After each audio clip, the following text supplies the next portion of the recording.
Hi guys! Ayan. Ngayon naman ay sa dessert naman tayo.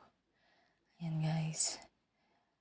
Pipili lang ako ng mga gusto kong kainin dito yung dessert. Mukha naman silang masasarap pero di lang natin masabi. Itsura lang kasi maganda yung pagkagawa nila pero hindi natin alam kung ano pa rin yung lasa, 'di ba? So, pipiliin lang natin yung talagang yung kakaiba, yung parang iba sa ating paningin. Ayan.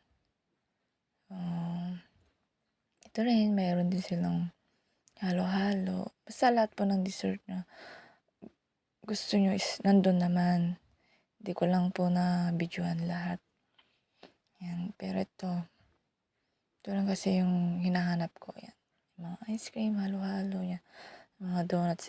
Iba't ibang klase talaga guys. Kaya magsasawa kayo sa mga desserts. Kaya, yun lang guys. Thank you for watching.